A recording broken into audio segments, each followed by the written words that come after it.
Presiden Rusia Vladimir Putin dikabarkan telah menempatkan Kepala Dinas Luar Negeri Lembaga Federal Security Service, FSB, dan wakilnya sebagai tahanan rumah.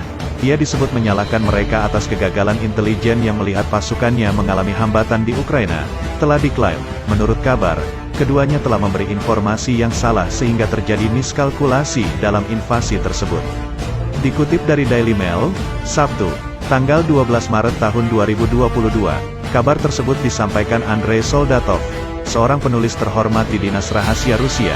Ia mengatakan sumber di dalam FSB membocorkan kepadanya bahwa Sergei Beseda, 68, kepala dinas luar negeri badan tersebut, telah ditahan atas perintah Putin. Anatoly Bolyuk, wakil Beseda, juga ditangkap karena Putin kecewa dengan kinerja badan tersebut. Putin dikatakan menyalahkan badan intelijen yang meyakinkannya menjelang invasi bahwa pasukan Rusia hanya akan menghadapi perlawanan kecil dari tentara Ukraina. Selain itu, intelijen menginformasikan bahwa Ukraina sendiri sangat ingin menyingkirkan para pemimpin mereka. Selain itu ada indikasi penggelapan dana yang dialokasikan untuk pekerjaan subversif dan penyamaran di Ukraina, serta informasi palsu yang sengaja dibuat tentang situasi politik di Ukraina. Dinas Keamanan FSB diduga menyerahkan informasi intelijen yang menunjukkan bahwa Ukraina lemah, penuh dengan kelompok neo-Nazi, dan akan mudah menyerah jika diserang. Faktanya, Angkatan Bersenjata Rusia telah menghadapi perlawanan sengit dari tentara Ukraina yang menimbulkan kerugian besar. Sementara itu warga sipil Ukraina telah bersatu di belakang pemerintah mereka dan kepemimpinan inspirasional Volodymyr Zelensky. Mereka melakukan protes di daerah-daerah yang telah diduduki Rusia, sambil menyabotase tank dan merampas kendaraan mereka. Penahanan keduanya terjadi setelah beberapa laporan mengatakan Putin sempat beberapa kali marah pada FSB. Sebelumnya, Putin dikatakan telah memecat jenderal utamanya dan mengamuk di FSB setelah menilai intelijen telah gagal. Oleksiy Danilov, Kepala Dewan Keamanan Ukraina, mengatakan sekitar 8 komandan Rusia telah dipecat sejak awal konflik. Prediksi, Putin akan dikudeta mantan Direktur Jenderal Royal United Services Institute, Michael Clarke, menuturkan spekulasi seputar invasi Rusia ke Ukraina. Ia menyinggung penggulingan kekuasaan Presiden Rusia Vladimir Putin yang mungkin terjadi dengan cara kudeta.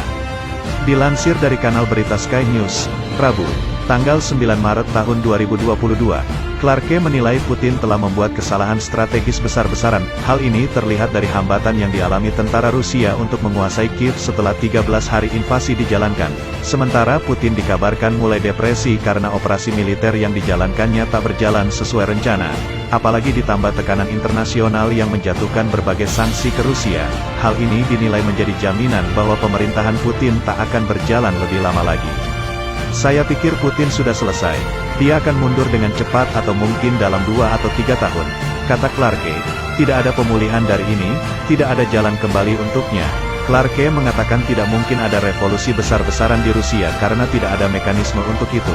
Dan Putin dianggap masih cukup populer di kalangan warga Rusia biasa di bagian tengah dan timur negara tersebut. Namun warga kelas menengah cenderung tidak menyukainya. Sementara para oligarki kini mulai khawatir karena Putin kini mengganggu kemampuan mereka untuk menghasilkan uang. Pasalnya, akibat invasi ke Rusia, sejumlah perusahaan maupun individu Rusia dikenai sanksi global. Sementara sejumlah perusahaan internasional yang bekerja sama dengan para Taipan itu memilih hengkang dari Rusia. Belum lagi sanksi pemutusan hubungan antara Bank Rusia dengan SWIFT yang menyebabkan transaksi internasional tak bisa dilakukan. Nilai tukar rubel pun anjlok besar-besaran sementara sejumlah kerugian diderita negara dan rakyat Rusia. Nasib Putin akan menjadi seperti Julius Caesar, tidak harus berupa pembunuhan fisik, tetapi seseorang akan menusukkan pisau secara politis, ujar Clarke. Ketika satu orang melakukannya, mereka semua akan bergabung. Itulah nasib yang sekarang menantinya, dan hanya China yang bisa menyelamatkannya, timbulnya.